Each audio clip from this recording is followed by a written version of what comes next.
Book 4, Chapter 1. How Merlin was assaulted and doted on one of the ladies of the lake, and how he was shut in a rock under a stone and there died. So after these quests of Sir Gawain, Sir Tor, and King Pellinore, it fell so that Merlin fell in a dotage on the damos that King Pellinore brought to court, and she was one of the damosels of the lake, that hight Naimu. But Merlin would let her have no rest, but always he would be with her. And ever she made Merlin good cheer till she had learned of him all manner thing that she desired, and he was assotted upon her, that he might not be from her. So on a time he told King Arthur that he should not dure long, but for all his crafts he should be put in the earth quick. And so he told the king many things that should befall, but always he warned the king to keep well his sword in the scabbard. For he told him how the sword in the scabbard should be stolen by a woman from him that he most trusted. Also he told King Arthur that he should miss him. Yet had ye liefer than all your lands to have me again. Ah, said the king, since ye know of your adventure, purvey for it, and put away by your crafts that misadventure. Nay, said Merlin, it will not be. So he departed from the king. And within a while the damosel of the lake departed, and Merlin went with her evermore wheresoever she went. And oft times Merlin would have had her privily away by his subtle crafts. Then she made him to swear that he should never do none enchantment upon her if he would have his will. And so he sware. So she and Merlin went over the sea unto the land of Benwick, whereas King Ban was king that had great war against King Claudas, and then Merlin spake with King Ban's wife, a fair lady and a good, and her name was Elaine, and there he saw young Lancelot. There the queen made great sorrow for the mortal war that King Claudas made on her lord and on her lands. Take none heaviness, said Merlin, for this same child within this 20 years shall revenge you on King Claudas, that all Christendom shall speak of it. And this same child shall be the most man of worship of the world, and his first name is Galahad, that know I well, said Merlin, and since ye have confirmed him Lancelot. That is truth, said the queen, his first name was Galahad. O Merlin, said the queen, shall I live to see my son such a man of prowess? Yea, lady, on my peril ye shall see it, and live many winters after. And so, soon after, the lady and Merlin departed, and by the way Merlin showed her many wonders, and came into Cornwall.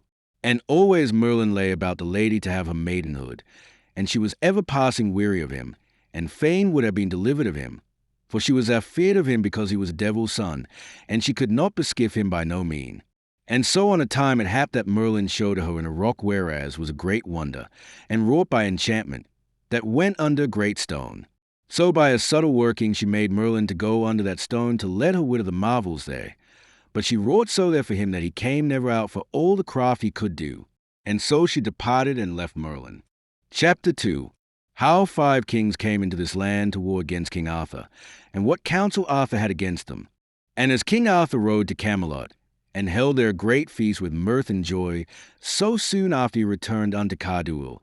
And there came unto Arthur new tidings that the king of Denmark, and the king of Ireland that was his brother, and the king of the Vale, and the king of Solise, and the king of the Isle of Longtons, all these 5 kings with a great host were entered into the land of King Arthur, and burnt and slew clean afore them, both cities and castles, that it was pity to hear.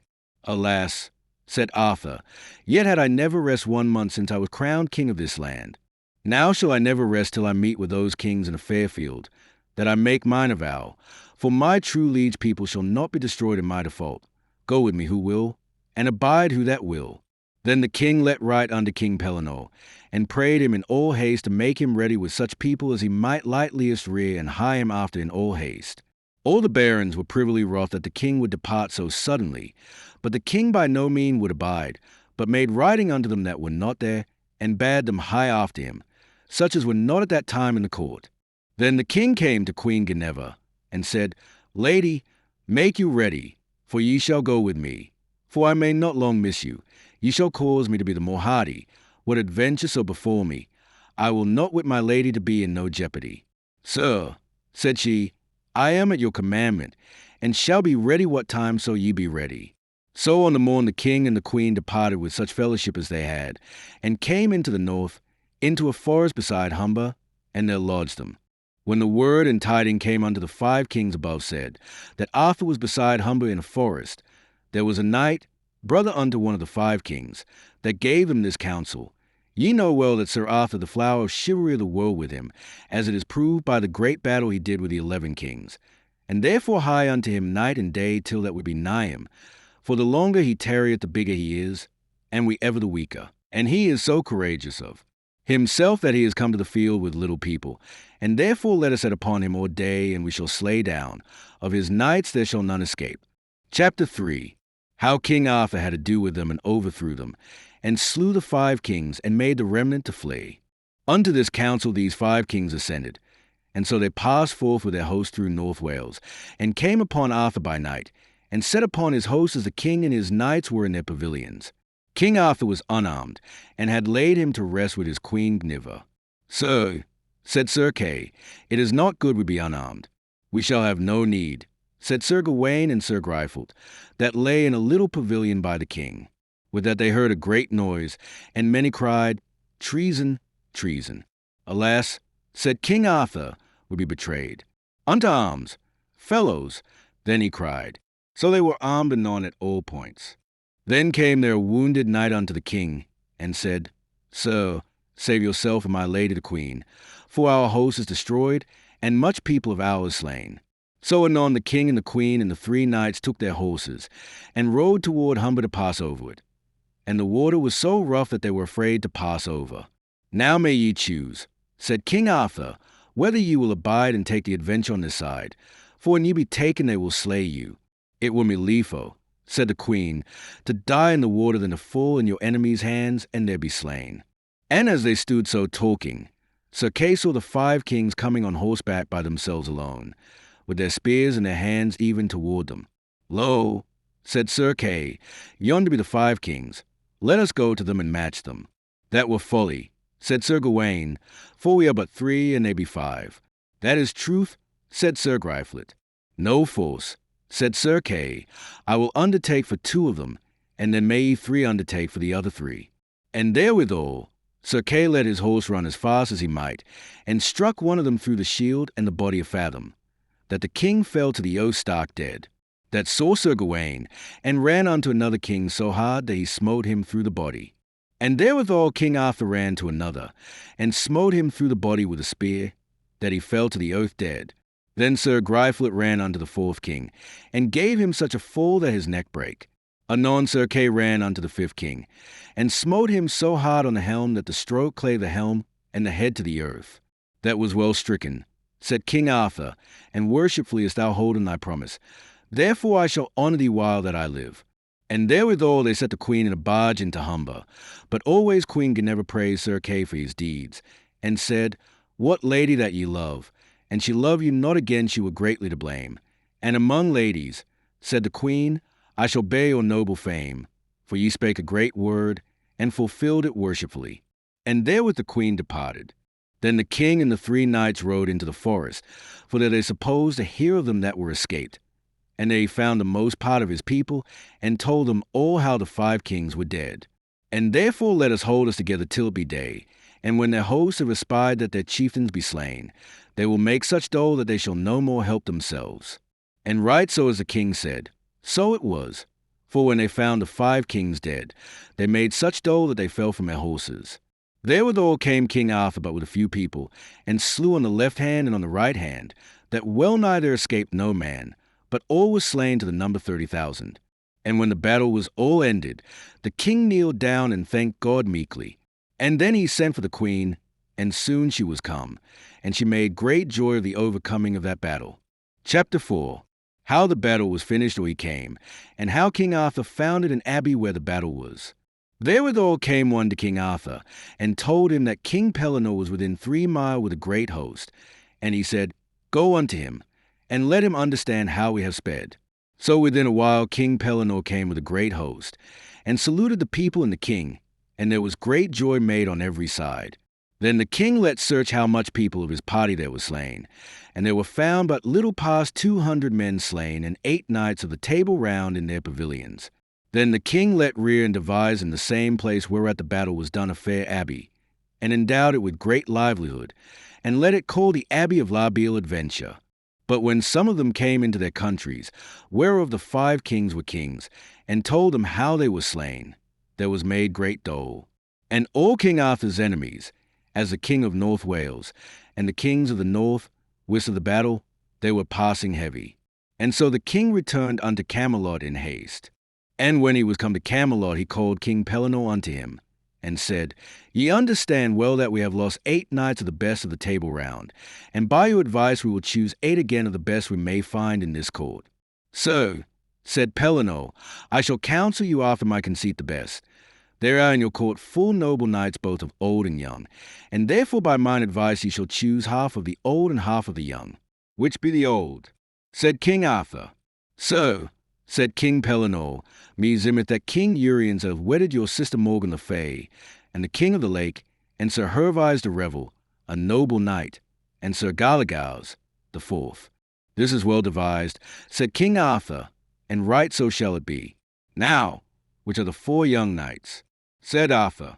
Sir, said Pellinore, the first is Sir Gawain, your nephew, that is as good a knight at his time as any is in this land. And the second is meseemeth best is Sir Gryfel le Fise de Dieu, that is a good knight and full desirous in arms, and who may see him lit he shall prove a good knight. And the third is meseemeth is well to be one of the knights of the Round Table, Sir Kay the Seneschal, for many times he hath done full worshipfully. And now at your last battle he did full honourably for 2. Undertake to slay 2 kings. By my head, said Arthur, he is best worth to be a knight of the Round Table of any that ye have rehearsed, and he had done no more prowess in his life days. Chapter 5. How Sir Tor was made knight of the Round Table, and how Bagdemagus was displeased. Now, said King Pellinore, I shall put to you 2 knights, and ye shall choose which is most worthy, that is Sir Bagdemagus, and Sir Tor, my son. But because Sir Tor is my son, I may not praise him. But else, and he were not my son, I dare say that of his age there is not in this land a better knight than he is, nor better conditions, and loath to do any wrong, and loath to take any wrong. By my head, said Arthur, he is a passing good knight as any ye spake of this day, that what I well, said the king, for I have seen him proved, but he saith little and he doth much more, for I know none in all this court he were as well born on his mother's side as he is on your side, that is like him of prowess and of might, and therefore I will have him at this time, and leave Sir Bagdemagus till another time. So when they were so chosen by the assent of all the barons, so were there found in their sieges every knight's names that here are rehearsed, and so were they said in their sieges, whereof Sir Bagdemagus was wonderly wroth, that Sir Tor was advanced afore him, and therefore suddenly departed from the court, and took his squire with him, and rode long in a forest till they came to a cross, and there alighted, and said his prayers devoutly. The meanwhile his squire found written upon the cross, that Bagdemagus should never return unto the court again, till he had won a knight's body of the Round Table, body for body. So, sir, said the squire, here I find writing of you, therefore I read you return again to the court. That shall I never, said Bagdemagus, till men speak of me great worship, and that I be worthy to be a knight of the Round Table.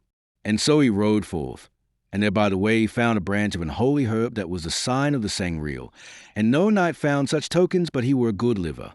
So, as Sir Bagdemagus rode to see many adventures, it happed him to come to the rock whereas the Lady of the Lake had put Merlin under the stone, and they heard him make great dole, whereof Sir Bagdemagus would have hope in him, and went unto the great stone, and it was so heavy that 100 men might not lift it up. When Merlin wist he was there, he bade leave his labour, for all was in vain, for he might never be holpen but by her that put him there. And so Bagdemagus departed and did many adventures, and proved after a full good knight, and came again to the court, and was made knight of the Round Table. So on the morn there fell new tidings and other adventures. Then it befell that Arthur and many of his knights rode hunting into a great forest, and it happed King Arthur, King Uriens, and Sir Accolon of Gaul followed a great hart, for they 3 were well horsed, and so they chased so fast that within a while they 3 were within 10 mile from their fellowship. And at the last they chased so sore that they slew their horses underneath them. Then were they all 3 on foot, and ever they saw the hart afore them passing weary and embushed. What will we do? Said King Arthur, we are hard bestead. Let us go on foot, said King Uriens, till we may meet with some lodging. Then were they ware of the hart that lay on a great water bank, and a brachet biting on his throat, and more other hounds came after. Then King Arthur blew the prize and dight the hart. Then the king looked about the world, and saw for him in a great water a little ship, all apparelled with silk down to the water, and the ship came right unto them and landed on the sands. Then Arthur went to the bank and looked in, and saw none earthly creature therein. Sirs, said the king, come thence, and let us see what is in this ship. So they went in all three, and found it richly behands with cloth of silk. By then it was dark night, and there suddenly were about them 100 torches set upon all the sides of the shipboards, and it gave great light. And therewithal there came out 12 fair damosels, and saluted King Arthur on their knees, and called him by his name, and said he was right welcome, and such cheer as they had he should have of the best. The king thanked them fair. Therewithal they led the king and his 2 fellows into a fair chamber, and there was a cloth laid, richly beseen of all that longed unto a table, and there were they served of all wines and meats that they could think, of that the king had great marvel, for he fared never better in his life as for one supper. And so when they had supped at their leisure, King Arthur was led into a chamber, a richer beseen chamber saw he never none, and so was King Urien served, and led into such another chamber, and Sir Colin was led into the 3rd chamber passing richly and well beseen, and so they were laid in their beds easily. And anon they fell asleep, and slept marvellously so all the night. And on the morrow King Uriens was in Camelot abed in his wife's arms, Morgan le Fay. And when he awoke he had great marvel, how he came there, for on the even afore he was 2 days' journey from Camelot. And when King Arthur awoke he found himself in a dark prison, hearing about him many complaints of woeful knights. What are ye that so complain? Said King Arthur. We be here 20 knights, prisoners, said they, and some of us have lain here 7 year, and some more and some less. For what cause? Said Arthur. We shall tell you, said the knights. This lord of this castle, his name is Sir Thomas, and he is the falsest knight that liveth, and full of treason, and a very coward as any liveth, and he is the younger brother, a good knight of prowess. His name is Sir Ontzlake, and this traitor Thomas, the elder brother will give him no part of his livelihood, but Sir Ontzlake keepeth thorough prowess of his hands, and so he keepeth from him a full fair manor and a rich, and therein Sir Ontzlake dwelleth, worshipfully, and is well beloved of all people. And this Sir Thomas, our master, is his evil beloved, for he is without mercy, and he is a coward, and great war being betwixt them both. But Ontzlake is ever the better, and ever he proffers Sir Thomas to fight for the livelihood, body for body. But he will not do, other else to find a knight to fight for him. Unto that Sir Thomas had granted to find a knight, but he is so evil beloved and hated, that there is never a knight will fight for him. And when Thomas saw this, that there was never a knight would fight for him, he hath daily lain await with many knights with him, and taken all the knights in this country to see and espy their adventures. He hath taken them by force and brought them to his prison. And so he took us separately as we rode on our adventures, and many good knights have died in this prison for hunger, to the number of 18 knights. And if any of us all that here is, or have been, would have fought in with his brother Ontzlake, he would have delivered us. But for because this Thomas is so false and so full of treason, we would never fight for him to die for it. And we be so lean for hunger that unnay we may stand on our feet. God deliver you, for his mercy, said Arthur. Anon, therewithal there came a damosel unto Arthur, and asked him, What cheer? I cannot say, said he. Sir, said she, and you will fight for my lord. Ye shall be delivered out of prison, and else ye escape never the life. Now, said Arthur, that is hard, yet had I liefer to fight with a knight than to die in prison. With this, said Arthur, I may be delivered and all these prisoners. I will do the battle. Yes, said the damosel. I am ready, said Arthur, and I had horse and armor. Ye shall lack none, said the damosel. Meseemeth, damosel, I should have seen you in the court of Arthur. Nay, said the damosel, I came never there. I am the lord's daughter of this castle. Yet was she false, for she was one of the damosels of Morgan le Fay. Anon she went unto Sir Thomas, and told him how he would do battle for him. And so he sent for Arthur. And when he came he was well coloured, and well made of his limbs, that all knights that saw him said it were pity that such a knight should die in prison. So Sir Thomas and he were agreed that he should fight for him upon this covenant, that all other knights should be delivered. And unto that was Sir Thomas sworn unto Arthur, and also to do the battle to the uttermost. And with that all the 20 knights were brought out of the dark prison into the hall, and delivered. And so they all abode to see the battle. Chapter 8. How Accolin found himself by a well, and he took upon him to do battle against Arthur.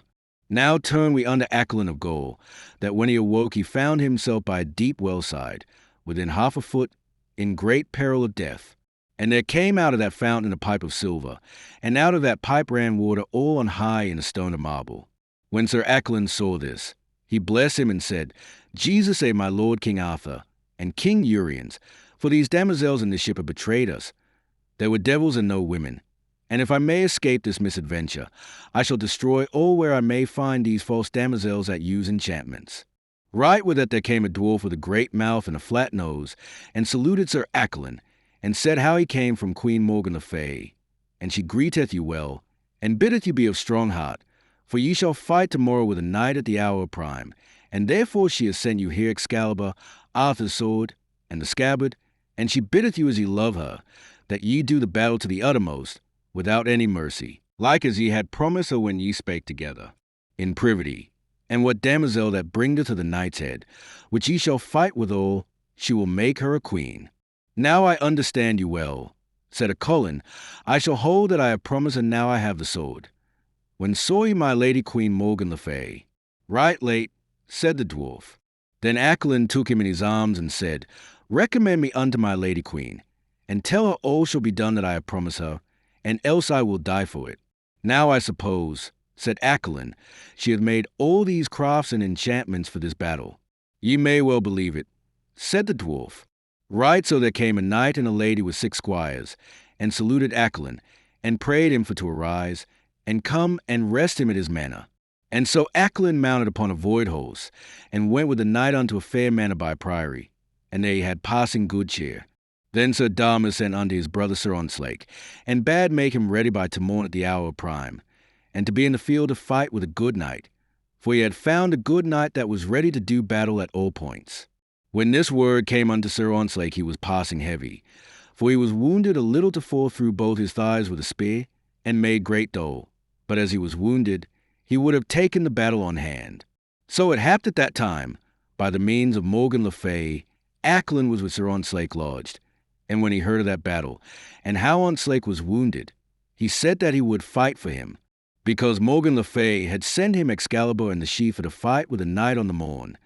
This was the cause Sir Accolin took the battle on hand. Then Sir Ontzlake was passing glad, and thanked Sir Accolin with all his heart that he would do so much for him. And therewithal Sir Ontzlake sent word unto his brother Sir Thomas, that he had a knight that for him should be ready in the field by the hour of prime. So on the morn Sir Arthur was armed and well horsed, and asked Sir Damas, When shall we to the field? So, said Sir Damas, ye shall hear mass. And so Arthur heard a mass. And when mass was done, there came a squire on a great horse, and asked Sir Damas if his knight were ready, for our knight is ready in the field. Then Sir Arthur mounted upon horseback, and there were all the knights and commons of that country. And so by all advices there were chosen 12 good men of the country for to wait upon the 2 knights. And right as Arthur was on horseback, there came a damosel from Morgan le Fay, and brought unto Sir Arthur sword like unto Excalibur, and the scabbard, and said unto Arthur, Morgan le Fay sendeth here your sword for great love. And he thanked her, and weened it had been so, but she was false, for the sword and the scabbard was counterfeit, and brittle, and false. And so they went eagerly to the battle, and gave many great strokes. But always Arthur's sword bit not like Accolin's sword, but for the most part, every stroke that Accolin gave he wounded so Arthur, that it was marvel he stood, and always his blood fell from him fast. When Arthur beheld the ground so bebled he was dismayed, and then he deemed treason that his sword was changed. For his sword bit not steel as it was wont to do, therefore he dreaded him sore to be dead. For ever him seemed that the sword in Accolin's hand was Excalibur, for at every stroke that Accolin struck he drew blood on Arthur. Now, knight, said Accolin unto Arthur, keep thee well from me. But Arthur answered not again, and gave him such a buffet on the helm that it made him to stoop, nigh falling down to the earth. Then Sir Accolin withdrew him a little, and came on with Excalibur on high, and smote Sir Arthur such a buffet that he fell nigh to the earth. Then were they wroth both, and gave each other many sore strokes. But always Sir Arthur lost so much blood that it was marvel he stood on his feet. But he was so full of knighthood that nightly he endured the pain.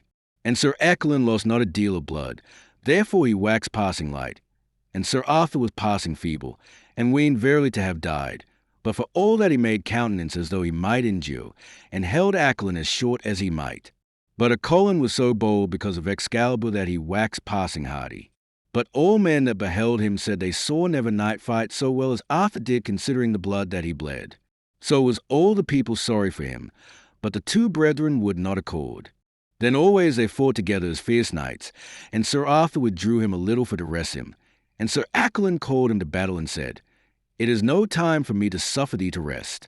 And therewith he came fiercely upon Arthur, and Sir Arthur was wroth for the blood that he had lost, and smote Accolin on high upon the helm, so mightily, that he made him nigh to fall to the earth.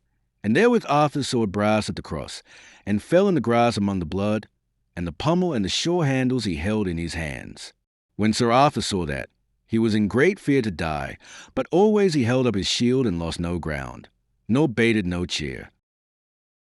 Then Sir Accolin began with words of treason, and said, "Knight, thou art overcome, and mayst not endure, and also thou art weaponless, and thou hast lost much of thy blood, and I am full loath to slay thee, therefore yield thee to me as recreant." "Nay," said Sir Arthur, "I may not so, for I have promised to do the battle to the uttermost by the faith of my body, while me lasteth the life, and therefore I had liefer to die with honour than to live with shame, and if it were possible for me to die 100 times, I had liefer to die so often yield me to thee, for though I lack weapon, I shall lack no worship, and if thou slay me weaponless, that shall be thy shame." "Well," said Accolin, "as for the shame I will not spare, now keep thee from me, for thou art but a dead man."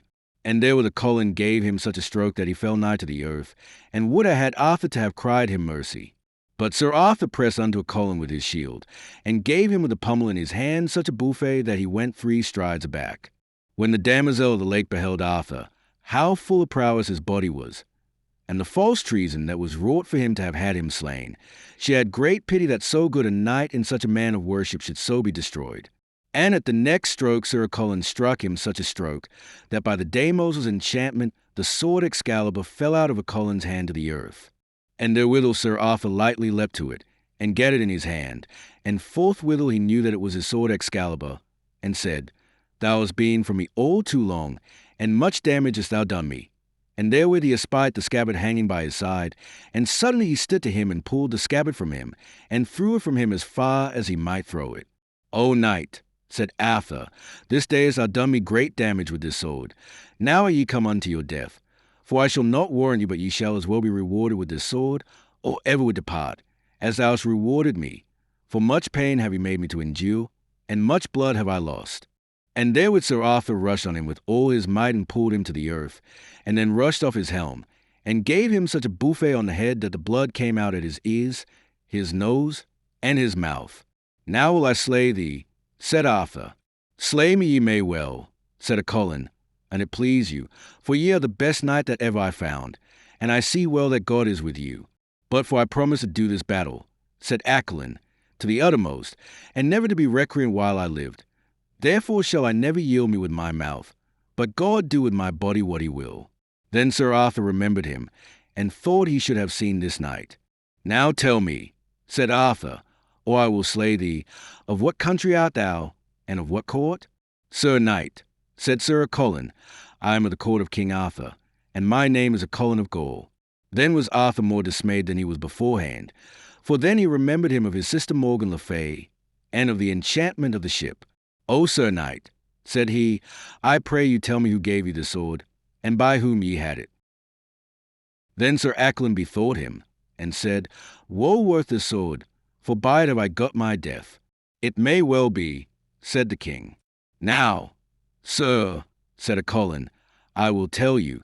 This sword hath been in my keeping the most part of this 12-month, and Morgan le Fay, King Urien's wife, sent it me yesterday by a dwarf, to this intent, that I should slay King Arthur, her brother. For ye shall understand King Arthur is a man in the world that she most hateth, because he is most of worship and the prowess of any of her blood. Also she loveth me out of measure as paramour, and I her again. And if she might bring about to slay Arthur by her crafts, she would slay her husband King Uriens lightly, and then had she me devised to be king in this land, and so to reign, and she to be my queen. But that is now done," said Accolin, "for I am sure of my death." "Well," said Sir Arthur, I feel by you would have been king in this land. It had been great damage to have destroyed your lord, said Arthur. It is truth, said Accolin, but now I have told you truth. Wherefore I pray you tell me of whence ye are, and of what court? O Accolin, said King Arthur, now I let thee wit that I am King Arthur, to whom thou hast done great damage. When Accolin heard that, he cried aloud, Fair, sweet lord, have mercy on me, for I knew not you. O Sir Accolin, said King Arthur, mercy shalt thou have, because I feel by thy words at this time thou knewest not my person. But I understand well by thy words that thou hast agreed to the death of my person, and therefore thou art a traitor. But I wite thee the less. For my sister Morgan le Fay by a false craft made thee to agree and consent to a false lust. But I shall be sore avenged upon her when I live, that all Christendom shall speak of it. God knoweth I have honoured her and worshipped her more than all my kin, and more have I trusted her than mine own wife and all my kin after. Then Sir Arthur called the keepers of the field, and said, Sirs, come hither, for here are we 2 knights that have fought unto a great damage unto us both, and like each one of us to have slain other. If it had hap so, and had any of us known other, here had been no battle, nor stroke stricken. Then all aloud cried Accolin unto all the knights and men that were then gathered together, and said to them in this manner, O lords, this noble knight that I have fought withal, the which me so repenteth, is the most man of prowess, of manhood, and of worship in the world. For it is himself King Arthur, our old liege lord, and with mishap and with misadventure have I done this battle with the king and lord that I am holden withal. Then all the people fell down on their knees and cried King Arthur mercy. Mercy shall ye have, said Arthur. Here may ye see what adventures befall oft-time of errant knights, how that I have fought with a knight of mine own unto my great damage and his both. But, sirs, because I am sore hurt, and he both, and I had great need of a little rest, ye shall understand the opinion betwixt you 2 brethren. As to thee, Sir Thomas, for whom I have been champion and won the field of this night, yet will I judge because ye, Sir Thomas, are called an orgulous knight, and full of villainy, and not worth of prowess your deeds. Therefore I will that ye give unto your brother all the whole manner with the appurtenance under this form, that Sir Ontzlake holder, manner of you, and yearly to give you a palfrey to ride upon, for that will become you better to ride on than upon a courser. Also I charge thee, Sir Thomas, upon pain of death, that thou never distress no knights errant that ride on their adventure, and also that thou restore these 20 knights that thou hast long kept prisoners of all their harness, that they be content for, and if any of them come to my court and complain of thee, by my head thou shalt die therefore. Also, Sir Ontzlake, as to you, because ye are named a good knight, and full of prowess, and true and gentle in all your deeds, this shall be your charge I will give you, that in all goodly haste ye come unto me in my court, and ye shall be a knight of mine, and if your deeds be thereafter I shall so prefer you, by the grace of God, that ye shall in short time be in ease for to live as worshipfully as your brother Sir Thomas. God thank your largeness of your goodness and of your bounty. I shall be from henceforward at all times at your commandment. For, so, said Sir Ontzlake, as God would, as I was hurt but late with an adventurous knight through both my thighs, that grieved me sore, and else had I done this battle with you. God would, said Arthur, it had been so, for then had not I been hurt as I am. I shall tell you the cause why. For I had not been hurt as I am, had it not been mine own sword, that was stolen from me by treason, and this battle was ordained aforehand to have slain me, and so it was brought to the purpose by false treason and by false enchantment.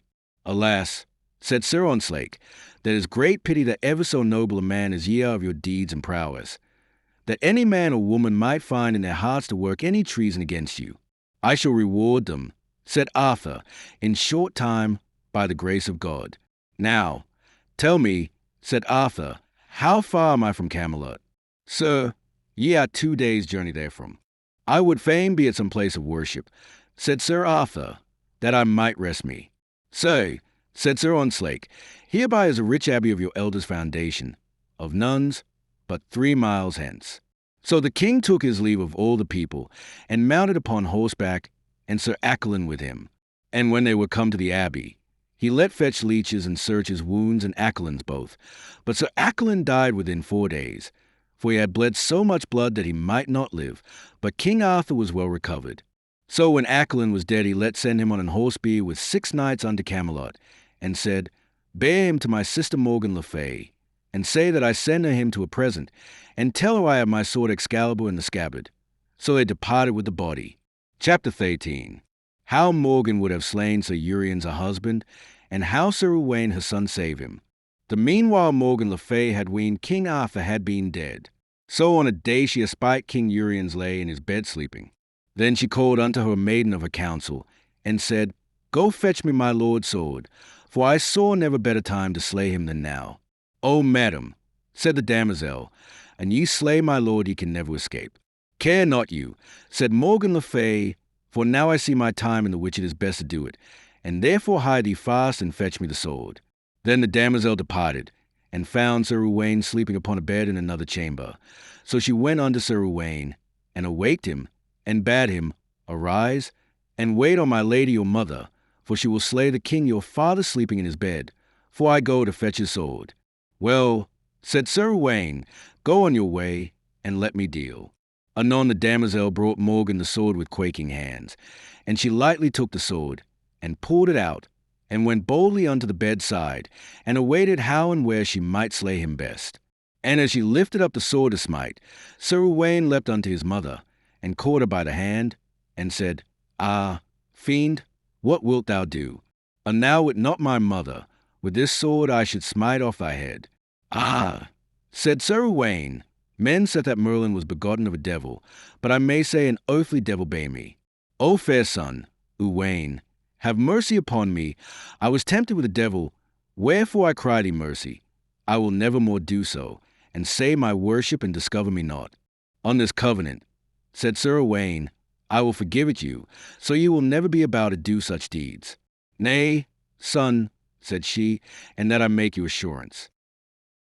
Then came tidings unto Morgan le Fay that Accolin was dead, and his body brought unto the church, and how King Arthur had his sword again.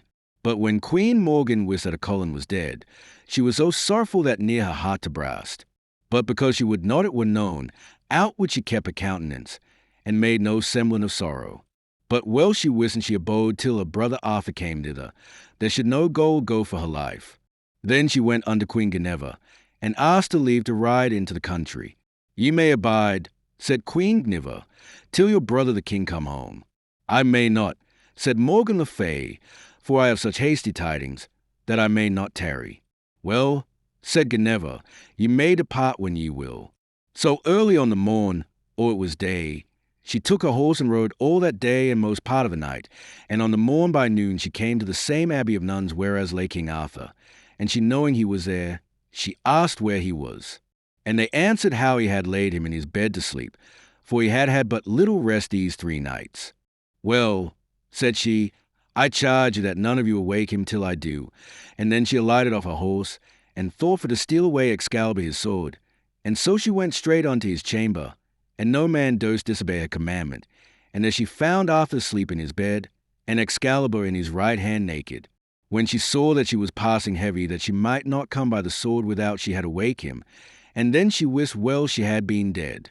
Then she took the scabbard and went her way on horseback. When the king awoke and missed his scabbard, he was wroth, and he asked who had been there. And they said his sister, Queen Morgan, had been there, and had put the scabbard under her mantle and was gone. Alas, said Arthur, falsely ye have watched me. Sir, said they all, we durst not disobey your sister's commandment.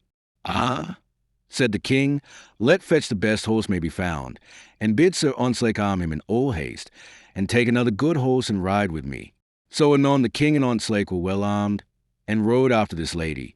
And so they came by a cross and found a cowherd, and they asked the poor man if there came any lady riding that way. So, said this poor man, right late came a lady riding with 40 horses, and to yonder forest she rode. Then they spurred their horses, and followed fast, and within a while Arthur had a sight of Morgan le Fay. Then he chased as fast as he might.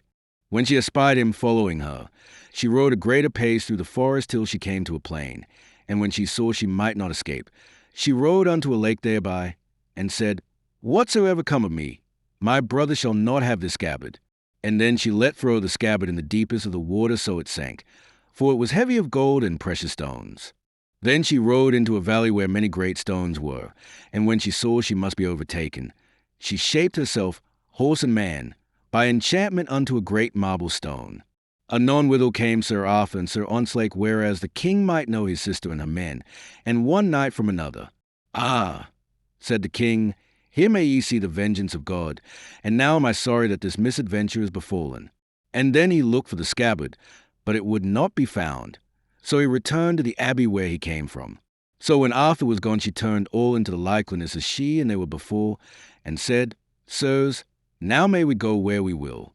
Chapter 15, how Morgan le Fay saved a knight that should have been drowned, and how King Arthur returned home again. Then said Morgan, So ye Arthur, my brother? Yea, said a knights, right well, and that ye should have found, and we might have stirred from one stead. For by his army vessel countenance he would have caused us to have fled. I believe you, said Morgan. Anon after as she rode, she met a knight leading another knight on his horse before him, bound hand and foot, blindfold, to have drowned him in a fountain. When she saw this knight so bound, she asked him, What will ye do with that knight? Lady, said he, I will drown him. For what cause? She asked. For I found him with my wife, and she shall have the same death anon. That were pity, said Morgan le Fay. Now, what say ye? Knight, is it truth that he saith of you? She said to the knight that should be drowned, Nay, truly, madam, he saith not right on me. Of whence be ye? Said Morgan le Fay, and of what country? I am of the court of King Arthur, and my name is Manassan, cousin unto Accolon of Gaul. Ye say well, said she, and for the love of him ye shall be delivered, and ye shall have your adversary in the same case ye be in. So Manassan was loosed, and the other knight bound. And anon Manassan unarmed him, and armed himself in his harness, and so mounted on horseback, and the knight afore him, and so threw him into the fountain, and drowned him. And then he rode unto Morgan again, and asked if she would anything unto King Arthur. Tell him that I rescued thee, not for the love of him, but for the love of Accolon. And tell him I fear him not while I can make me and them that be with me in likeness of stones. And let him what I can do much more when I see my time. And so she departed into the country of Gaul. And there was she richly received, and made her castles and towns passing strong. For always she dreaded much King Arthur. When the king had well rested him at the abbey, he rode unto Camelot, and found his queen and his barons right glad of his coming. And when they heard of his strange adventures as afore rehearsed, then all had marvelled the faucet of Morgan le Fay. Many knights wished to burn. Then came Manassan to court, and told the king of his adventure. Well, said the king, she is a kind sister. I shall so be avenged on her when I live, that all Christendom shall speak of it. So on the morn there came a damosel from Morgan to the king, and she brought with her the richest mantle that ever was seen in that court. For it was set as full of precious stones as one might stand by another, and there were the richest stones that ever the king saw. And the damosel said, Your sister sendeth you this mantle, and desireth that ye should take this gift of her, and in what thing she hath offended you, she will amend it at your own pleasure. When the king beheld this mantle, it pleased him much, but he said but little. Chapter 16, how the damosel of the lake saved King Arthur from mantle that should have burnt him. With that came the damosel of the lake unto the king, and said, Sir, I must speak with you in privity. Say on, said the king, what ye will. Sir, said the damosel, put not on you this mantle till ye have seen more, and in no wise let it not come on you, nor no knight of yours, till ye command the bringer thereof to put it upon her. Well, said King Arthur, it shall be done as ye counsel me. And then he said unto the damosel that came from his sister, Damosel, this mantle that ye have brought me, I will see it upon you. Say, she said, it will not beseem me to wear a king's garment. By my head, said Arthur, ye shall wear it or it come on my back, or any man's that here is. And so the king made it to be put upon her, and forthwithal she fell down dead, and never more spake word after and burnt to coals. Then was the king wonderly wroth, more than he was aforehand, and said unto King Uriens, My sister, your wife, is alway about to betray me, and well I would either ye, or my nephew, your son, is of counsel with her to have me destroyed. But as for you, said the king to King Uriens, I deem not greatly that ye be of a counsel, for Accolon confessed to me by his own mouth that she would have destroyed you as well as me, therefore I hold you excused. But as for your son, Sir Uwaine, I hold him, Suspect, therefore I charge you put him out of my court. So Sir Owain was discharged. And when Sir Gawain wist that, he made him ready to go with him, and said, Ho, Sir Bonny sheth my cousin Germain shall banish me. So they two departed, and rode into a great forest, and so they came to an abbey of monks, and they were well lodged. But when the king wist that Sir Gawain was departed from the court, there was made great sorrow among all the estates. Now, said Gaheris, Gawain's brother, we have lost 2 good knights for the love of one. So on the morn they heard their masses in the abbey, and so they rode forth till that they came to a great forest. Then was Sir Gawain ware in a valley by a turret 12 fair damosels, and 2 knights armed on great horses, and the damosels went to and fro by a tree. And then was Sir Gawain where how there hung a white shield on that tree, and ever as the damosels came by they spit upon it, and some threw mire upon the shield. Then Sir Gawain and Sir Uwaine went and saluted them, and asked why they did that despite to the shield. Sir, said the damosels, we shall tell you. There is a knight in this country that owneth this white shield, and he is a passing good man of his hands, but he hateth all ladies and gentlewomen, and therefore we do all this despite to the shield. I shall say you, said Sir Gawain, it beseemeth evil a good knight to despise all ladies and gentlewomen, and peradventure though he hate you he has some certain cause, and peradventure he loveth in some other places ladies and gentlewomen, and to be loved again, and he be such a man of prowess as ye speak of. Now, what is his name? Sir, said they, his name is Marhaus, the king's son of Ireland.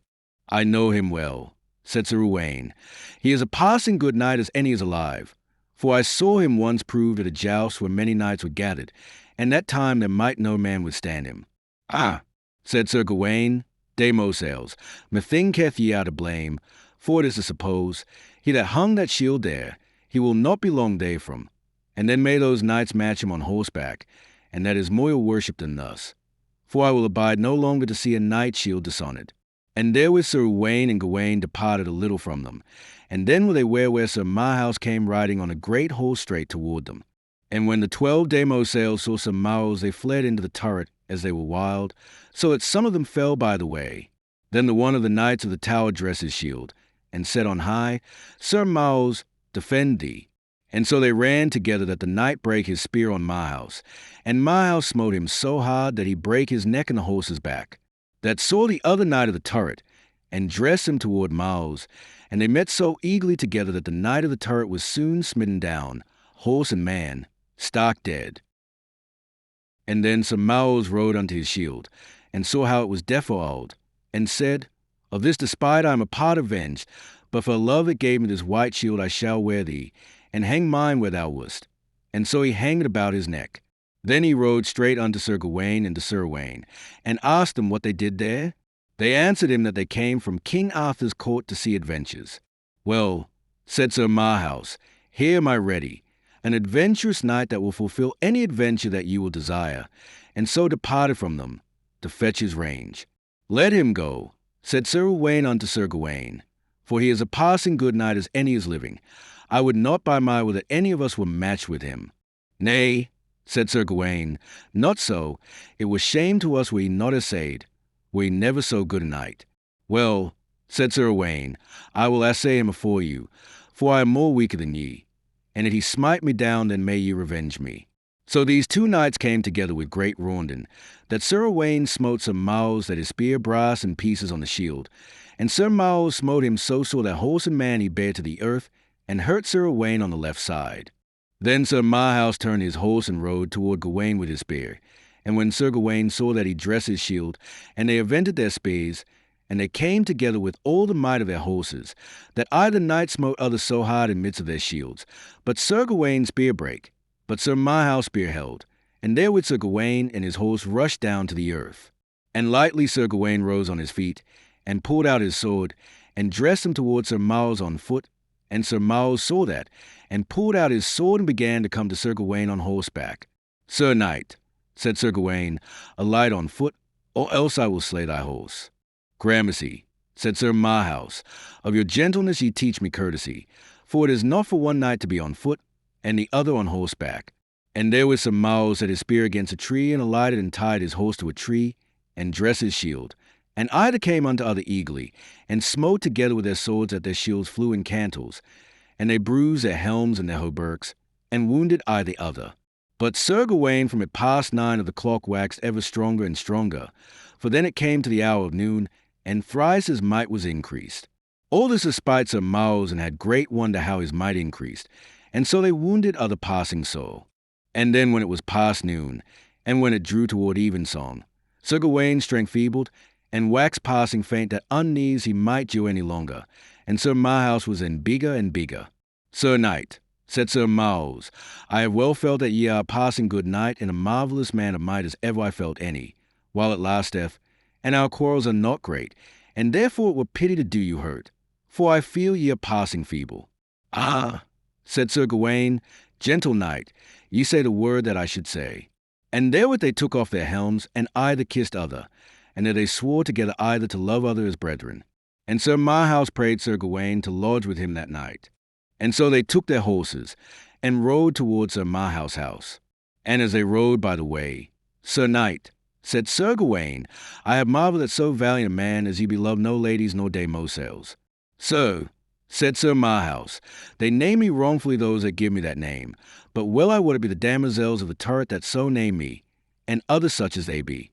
Now shall I tell you for what cause I hate them, for they be sorceresses and enchanters many of them, and be a knight never so good of his body and full of prowess as man may be. They will make him a stark coward to have the better of him, and this is the principal cause that I hate them, and to all good ladies and gentlewomen I owe my service as a knight ought to do. As the book rehearseth in French, there were many knights that overmatched Sir Gawain, for all the thrice might that he had. Sir Lancelot the Lake, Sir Tristram, Sir Bors de Ganis, Sir Percivale, Sir Pelleas, and Sir Marhaus, these 6 knights had the better of Sir Gawain. Then within a little while they came to Sir Marhaus' place, which was in a little priory, and there they alighted, and ladies and damosels unarmed them, and hastily looked at their hurts, for they were all 3 hurt. And so they had all 3 good lodging with Sir Malory, and good cheer, for when he wist that they were King Arthur's sister's sons, he made them all the cheer that lay in his power. And so they sojourned there Sir Knight, and were well eased of their wounds, and at the last departed. Now, said Sir Malory, we will not depart so lightly, for I will bring you through the forest, and rode day by day well 7 days or they found any adventure. At the last they came into a great forest, that was named the country and forest of Arroy, and the country of strange adventures. In this country, said Sir Marhaus, came never knight since it was christened but he found strange adventures. And so they rode, and came into a deep valley full of stones, and thereby they saw a fair stream of water. Above thereby was the head of the stream a fair fountain, and 3 damosels sitting thereby. And then they rode to them, and either saluted other, and the eldest had a garland of gold about her head, and she was 60 winter of age or more, and her hair was white under the garland. The second damos was of 30 winter of age, with a circlet of gold about her head. The third damos was but 15 year of age, and a garland of flowers about her head. When these knights had so beheld them, they asked them the cause why they sat at that fountain. We be here, said the damosels, for this cause, if we may see any errant knights, to teach them unto strange adventures. And you be 3 knights that seek adventures, and we be 3 damosels, and therefore each one of you must choose one of us. And when ye have done so, we will lead you unto 3 highways, and that each of you shall choose a way and his damosel with him. And this day 12 ye must meet here again, and God send you your lives, and thereto ye must plight your troth. This is well said, said Sir Malory. Now shall everych of us choose a damosel. I shall tell you, said Sir Owain, I am the youngest and most weakest of you both, therefore I will have the eldest damosel, for she has seen much, and can best help me when I have need, for I have most need of help of you both. Now, said Sir Malory, I will have a damos of 30 winter age, for she falleth best to me. Well, said Sir Gawain, I thank you, for ye have left me the youngest and the fairest, and she is most liefest to me. Then every damos took a knight by the reins of his bridle, and brought him to the 3 ways. And there was an oath made to meet at the fountain that day 12 and they were living, and so they kissed and departed. And each knight set his lady behind him. And Sir Owain took the way that lay west, and Sir Malory took the way that lay south, and Sir Gawain took the way that lay north. Now will we begin at Sir Gawain, that held that way till that he came unto a fair manor, where dwelled an old knight and a good householder. And as Sir Gawain asked the knight if he knew any adventures in that country. I shall show you some to morn, said the old knight, and that marvellous. So, on the morn they rode into the forest of adventures to a laund, and thereby they found a cross. And as they stood and hove, there came by them the fairest knight, and the seemliest man that ever they saw, making the greatest dole that ever man made. And then he was ware of Sir Gawain, and saluted him, and prayed God to send him much worship. As to that, said Sir Gawain, gramercy, also I pray to God that he send you honor and worship. Ah, said the knight, I may lay that aside, for sorrow and shame cometh to me after worship. And therewith he passed unto the one side of the laund, and on the other side saw Sir Gawain 10 knights, that hove still, and made them ready with their shields and spears against that one knight that came by Sir Gawain. Then this one knight avented a great spear, and one of the 10 knights encountered with him. But this woeful knight smote him so hard that he fell over his horse's tail. So this same dolorous knight served them all, that at the least way he smote down horse and man, and all he did with one spear. And so when they were all 10 on foot, they went to that one knight, and he stood stone still, and suffered them to pull him down off his horse, and bound him hand and foot, and tied him under the horse's belly, and so led him with them. O Jesu, said Sir Gawain, this is a doleful sight, to see the yonder knight so to be enterated, and it seemeth by the night that he suffereth them to bind him so, for he maketh no resistance. No, said his host, that is truth, for any would they all were too weak so to do him. Sir, said the damosel unto Sir Gawain, meseemeth it were your worship to help that dolorous knight, for methinketh he is one of the best knights that ever I saw. I would do for him, said Sir Gawain, but it seemeth he will have no help. Then, said the damosel, methinketh ye have no lust to help him. Thus as they talked, they saw a knight on the other side of the laund, all armed save the head. And on the other side there came a dwarf on horseback, all armed save the head, with a great mouth and a short nose. And when the dwarf came nigh, he said, Where is the lady should meet us here? And therewithal she came forth out of the wood. And then they began to strive for the lady. For the knight said he would have her, and the dwarf said he would have her. Will it do well? Said the dwarf, Yonder is a knight at the cross, let us put it both upon him. And as he deemeth, so shall it be. I will well, said the knight. And so they went all 3 unto Sir Gawain, and told him wherefore they strove. Well, sirs, said he, will ye put the matter in my hand? Yea, they said both. Now, damosel, said Sir Gawain, ye shall stand betwixt them both, and whether ye list better to go to, he shall have you. And when she was set between them both, she left the knight and went to the dwarf, and the dwarf took her and went his way singing, and the knight went his way with great mourning. Then came there 2 knights all armed, and cried on high, Sir Gawain, knight of King Arthur's, make thee ready in all haste and joust with me. So they ran together, that either fell down, and then on foot they drew their swords, and did full actually. The meanwhile the other knight went to the damosel, and asked her why she abode with that knight, and if you would abide with me, I will be your faithful knight. And with you will I be, said the damosel, for with Sir Gawain I may not find in mine heart to be with him. For now here was one knight discomfited 10 knights, and at the last he was cowardly led away, and therefore let us 2 go whilst they fight. And Sir Gawain fought with that other knight long, but at the last they accorded both. And then the knight prayed Sir Gawain to lodge with him that night. So as Sir Gawain went with this knight, he asked him, What knight is he in this country that smote down the 10 knights? For when he had done so manfully, he suffered them to bind him hand and foot, and so led him away. Ah, said the knight, that is the best knight I trow in the world, and the most man of prowess.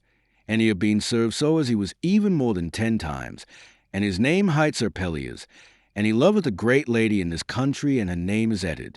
And so when he loved her, there was cried in this country a great joust 3 days, and all the knights of this country were there in gentlewomen. And who that proved him the best knight should have a passing good sword, and a circlet of gold, and the circlet the knight should give to the fairest lady that was at the jousts. And this knight Sir Pellias was the best knight that was there, and there were 500 knights, but there was never man that ever Sir Pellias met withal but he struck him down, or else from his horse. And every day of 3 days he struck down 20 knights. Therefore they gave him a prize, and forthwithal he went there as the lady Etted was, and gave her the circlet, and said openly she was the fairest lady that there was. and that would he prove upon any knight that would say nay. Chapter 21. How King Pelias suffered himself to be taken prisoner because he would have a sight of his lady, and how Sir Gawain promised him to get to him the love of his lady. And so he chose her for his sovereign lady, and never to love other but her. But she was so proud that she had scorn of him, and said that she would never love him though he would die for her. Wherefore all ladies and gentlewomen had scorn of her that she was so proud, for they were fairer than she. And there was none that was ever than Sir Pelias would have proffered them love. They would have loved him for his noble prowess. And so this knight promised the Lady Edda to follow her into this country, and never to leave her till she love him. And thus he is here the most part nigh her, and lodged by a priory, and every week she sendeth knights to fight with him. And when he hath put them to the worse, then will he suffer them wilfully to take him prisoner, because he would have a sight of this lady. And always she doth him great despite, for sometimes she maketh the knights to tie him to his horse's tail, and some to bind him under the horse's belly, thus in the most shamefullest ways that she can think he is brought to her. And all she doth for to cause him to leave this country, and to leave his loving. But all this cannot make him to leave. For when he would have fought on foot, he might have had the better of the 10 knights, as well on foot as on horseback. Alas, said Sir Gawain, it is great pity of him, and after this night I will seek him tomorrow, in this forest, to do him all the help I can. So on the morn Sir Gawain took his leave of his host Sir Carados, and rode into the forest. And at the last he met with Sir Pelias, making great moan out of measure. So each of them saluted other, and asked him why he made such sorrow. And as it is above rehearsed, Sir Pelias told Sir Gawain, but always I suffer her knight's affair so with me as ye saw yesterday, in trust at the last to win her love, for she knoweth well all her knights should not lightly win me, a me list to fight with them to the uttermost. Wherefore, when I love her not so sore, I had liefer die 100 times, and I might die so oft, rather than I would suffer that despite. But I trust you will have pity upon me at the last, for love causeth many a good knight to suffer to have his own tongue, but alas I am unfortunate. And therewith he made so great dole and sorrow that unneed he might hold him on horseback. Now, said Sir Gawain, leave your mourning, and I shall promise you by the faith of my body to do all that lieth in my power to get you the love of your lady, and thereto I will plight you my troth. Ah, said Sir Pelias, of what court are ye? Tell me, I pray you, my good friend. And then Sir Gawain said, I am of the court of King Arthur, and his sister's son, and King Lot of Orkney was my father, and my name is Sir Gawain. And then he said, my name is Sir Pelias, born in the Isles, and of many isles I am lord, and never have I loved lady nor damosel till now in an unhappy time. And, Sir Knight, since ye are so nigh cousin unto King Arthur, and the king's son, therefore betray me not but help me, for I may never come by her but by some good knight, for she is in a strong castle here, fast by within this 4 mile, and over all this country she is lady of. And so I may never come to her presence, but as I suffer her knights to take me. And but if I did so that I might have a sight of her, I had been dead long of this time. And yet fair word had I never of her, but when I am brought before her she rebuketh me in the foulest manner. And then they take my horse and harness and put me out of the gates, and she will not suffer me to eat nor drink. And always I offer me to be a prisoner, but that she will not suffer me, for I would desire no more what pain soever I had, so that I might have a sight of her daily. Well, said Sir Gawain, all this shall I amend, and ye will do as I shall devise. I will have your horse and your armour, and so will I ride unto her castle and tell her that I have slain you, and so shall I come within her to cause her to cherish me. And then shall I do my true part, that ye shall not fail to have the love of her. Chapter 22. How Sir Gawain came to the Lady Edda, and how Sir Pelias found them sleeping. And therewith Sir Gawain plied his troth unto Sir Pelias to be true and faithful unto him. So each one plied their troth to other, and so they changed horses and harness. And Sir Gawain departed, and came to the castle whereas stood the pavilions of this lady without the gate. And as soon as Edith had espied Sir Gawain, she fled in toward the castle. Sir Gawain spake on high, and bade her abide, for he was not Sir Pelias. I am another knight that have slain Sir Pelias. Do off your helm, said the Lady Edith, that I may see your visage. And so when she saw that it was not Sir Pelias, she bade him alight and led him unto her castle, and asked him faithfully whether he had slain Sir Pelias. And he said her yea, and told her his name was Sir Gawain of the court of King Arthur, and his sister's son. Truly, said she, that is great pity, For he was a passing good knight of his body, but of all men alive I hated him most, for I could never be quit of him. And for ye have slain him I shall be your woman, and to do anything that might please you. So she made Sir Gawain good cheer. Then Sir Gawain said that he loved the lady, and by no means she would love him. She is to blame, said Edward, and she will not love you, for ye that be so well born a man, and such a man of prowess, there is no lady in the world too good for you. Will ye, said Sir Gawain, promise me to do all that ye may, by the faith of your body, to get me the love of my lady? Yea, sir, said she, and that I promise you by the faith of my body. Now, said Sir Gawain, it is yourself that I love so well, therefore I pray you hold your promise. I may not choose, said the Lady Edith, but if I should be forsworn, and so she granted him to fulfill all his desire. So it was then in the month of May that she and Sir Gawain went out of the castle and supped in the pavilion, and there was made a bed, and there Sir Gawain and the Lady Edith went to bed together, and in another pavilion she laid her damosels, and in the third pavilion she laid part of her knights, for then she had no dread of Sir Pelleas. And there Sir Gawain lay with her in that pavilion 2 days and 2 nights.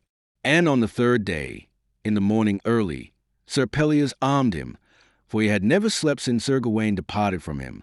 For Sir Gawain had promised him by the faith of his body to come to him unto his pavilion by that priory within the space of a day and a night. Then Sir Pelleas mounted upon horseback, and came to the pavilions that stood without the castle, and found in the first pavilion 3 knights in 3 beds, and 3 squires lying at their feet. Then went he to the second pavilion, and found 4 gentlewomen lying in 4 beds. And then he yetted to the third pavilion, and found Sir Gawain lying in bed with his Lady Edith, and either clipping other in arms. And when he saw that his heart well nigh brast of sorrow, and said, Alas, that ever a knight should be found so false. And then he took his horse, and might not abide no longer for pure sorrow. And when he had ridden nigh 1/2 mile, he turned again, and thought to slay them both.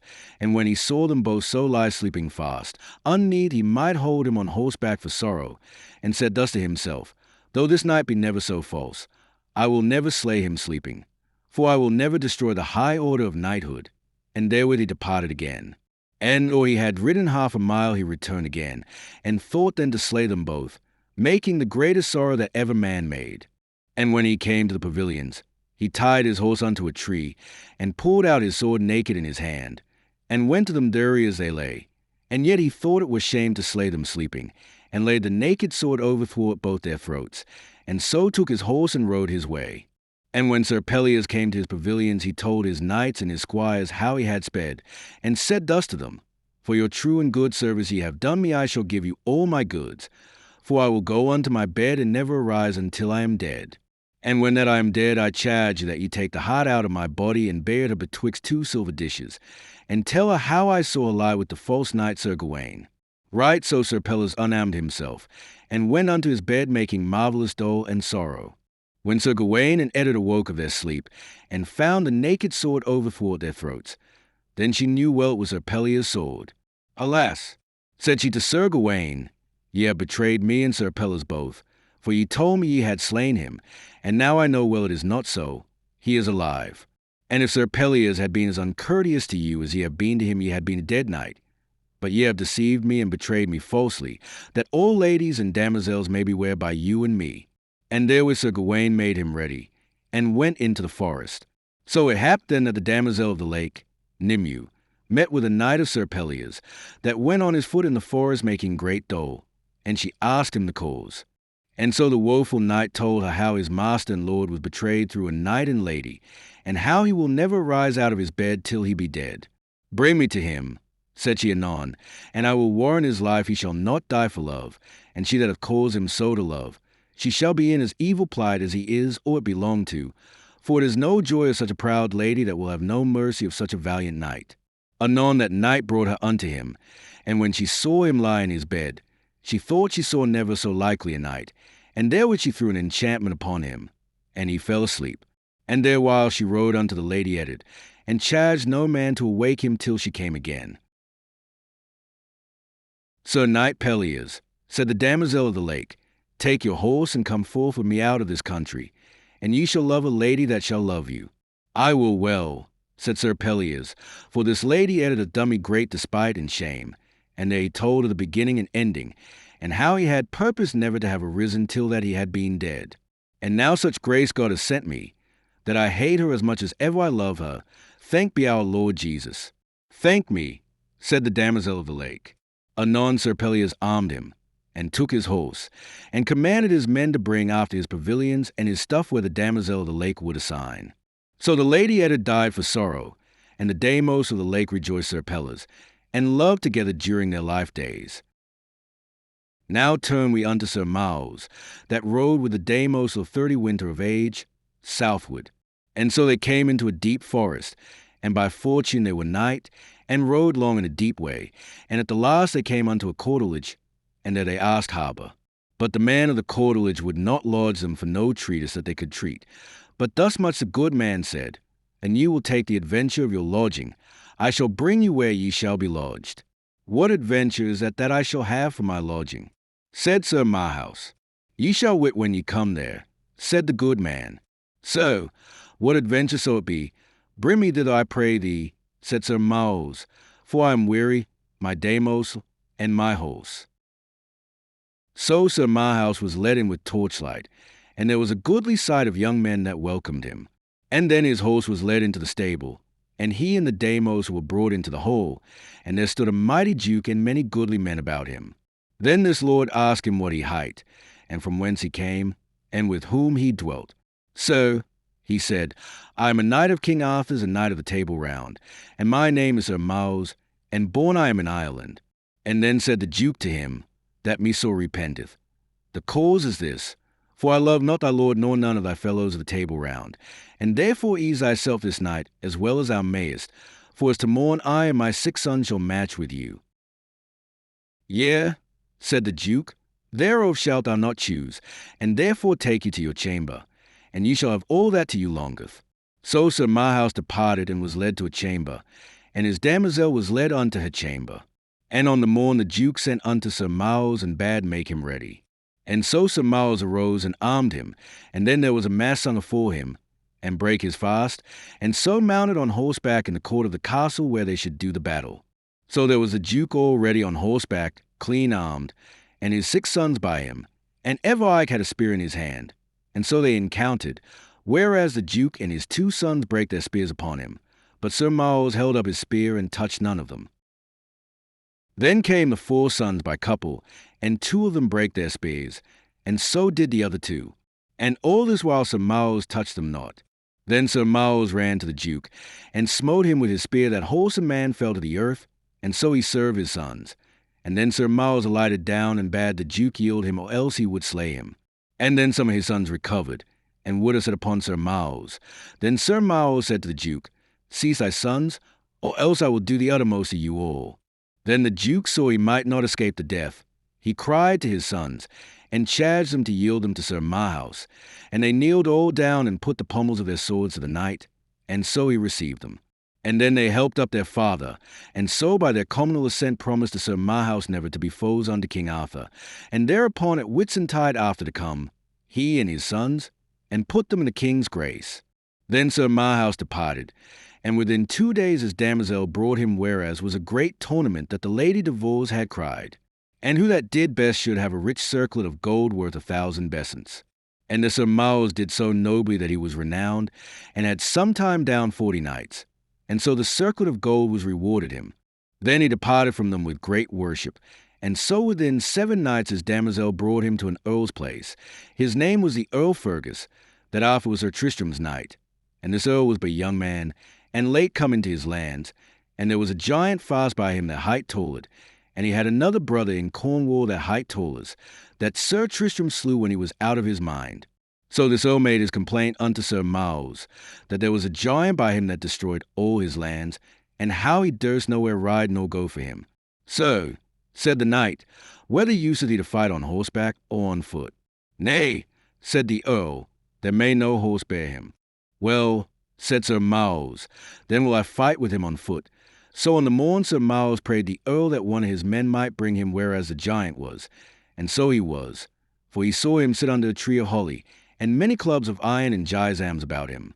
So this knight dressed him to the giant, putting his shield afore him, And the giant took an iron club in his hand, and at the first stroke he clave Sir Marhaus' shield in 2 pieces.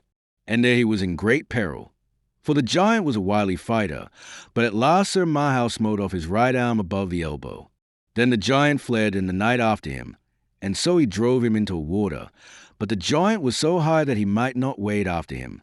And then Sir Marhaus made the Earl Fergus man to fetch him stones, and with those stones the knight gave the giant many sore knocks, till at the last he made him fall down into the water, and so was he there dead. Then Sir Marhaus went unto the giant's castle, and they delivered 24 ladies and 12 knights out of the giant's prison, and they had great riches without number, so that the days of his life he was never poor man. Then he returned to the Earl Fergus, the which thanked him greatly, and would have given him half his lands, but he would none take. So Sir Marhaus dwelled with the Earl nigh half a year, for he was sore bruised with the giant, and at the last he took his leave. And as he rode by the way, he met with Sir Gawain and Sir Uwaine, and so by adventure he met with 4 knights of Arthur's court. The first was Sir Sagramor the Desirous, Sir Osanna, Sir Dinas le Savage, and Sir Philo of Listinois. And as Sir Marhaus with 1 spear smote down these 4 knights, and hurt them sore. So he departed to meet at his day aforeset. Now turn we unto Sir Uwaine, that rode westward with his damosel of 80 winter of age, and she brought him there as was a tournament nigh the March of Wales. And at that tournament Sir Uwaine smote down 30 knights. Therefore was given him the prize, and that was a gerfalcon, and a white steed trapped with cloth of gold.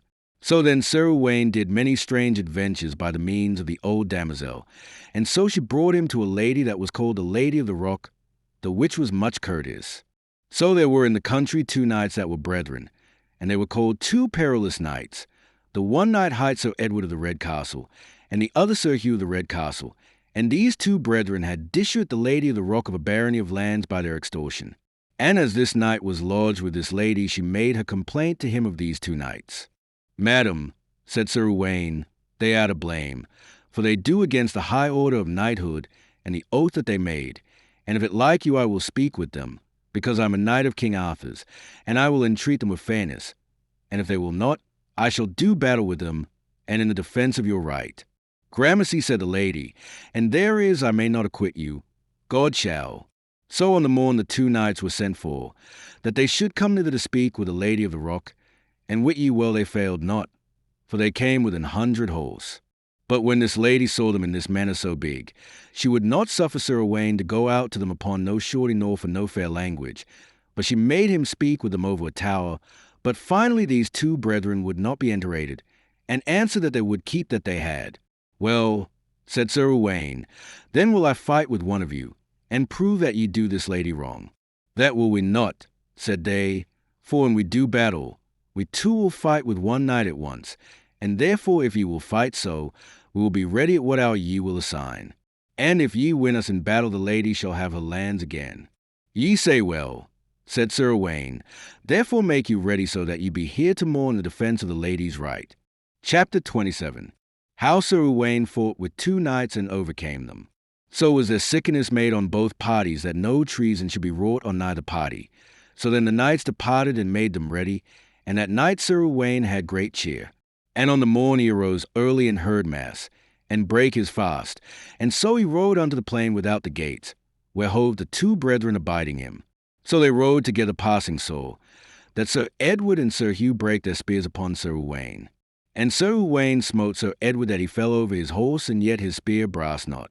And then he spurred his horse and came upon Sir Hugh and overthrew him. But they soon recovered and dressed their shields and drew their swords and bade Sir Uwaine alight, and do his battle to the uttermost. Then Sir Uwaine devoid his horse suddenly, and put his shield afore him and drew his sword. And so they dressed together, and either gave other such strokes, and that these 2 brethren wounded Sir Uwaine passing grievously, that the Lady of the Rock weened he should have died. And thus they fought together 5 hours, as men rage out of reason. And at the last Sir Uwaine smote Sir Edward upon the helm such a stroke, that his sword carved unto his canel bone. And then Sir Hugh abated his courage, but Sir Uwaine pressed fast to have slain him. That saw Sir Hugh, he kneeled down and yielded him to Sir Uwaine. And he of his gentleness received his sword, and took him by the hand, and went into the castle together. Then the Lady of the Rock was passing glad, and the other brother made great sorrow for his brother's death. Then the lady was restored of all her lands, and Sir Hugh was commanded to be at the court of King Arthur at the next feast of Pentecost.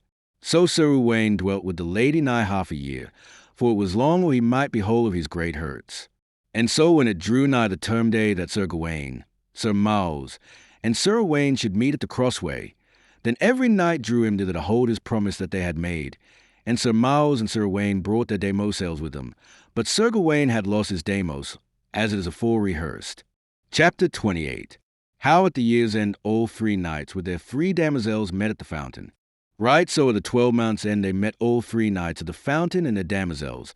But the damosel that Sir Gawain had could say but little worship of him, so they departed from the damosels and rode through a great forest. And there they met with a messenger that came from King Arthur, that had sought them well nigh a 12-month throughout all England, Wales, and Scotland, and charged if ever he might find Sir Gawain and Sir Uwaine to bring them to the court again. And then were they all glad, and so prayed they Sir Marhaus to ride with them to the king's court. And so within 12 days they came to Camelot, and the king was passing glad of their coming, and so was all the court. Then the king made them to swear upon a book to tell him all their adventures that had befallen them that 12-month, and so they did. And there was Sir Marhaus well known, for there were knights that he had matched aforetime, and he was named one of the best knights living. Against the feast of Pentecost came the damos of the lake and brought with the Sir Pellas, and at that high feast there was great jousting of knights. And of all knights that were at that joust, Sir Pellas had the prize, and Sir Malory was named the next. But Sir Pellas was so strong there might but few knights sit him a buffet with a spear. And at that next feast Sir Pellias and Sir Marhaus were made knights of the Table Round. For there were 2 sieges void, for 2 knights were slain that 12-month, and great joy had King Arthur of Sir Pellias and of Sir Marhaus. But Pellias loved never Arthur Sir Gawain, but as he spared him for the love of King Arthur. But oft-times at jousts and tournaments Sir Pellias quit Sir Gawain, for so it rehearseth in the book of French. So Sir Tristram many days after fought with Sir Malory in an island, and there they did a great battle. But at the last Sir Tristram slew him. So Sir Tristram was wounded that unned he might recover, and lay in a nunnery half a year.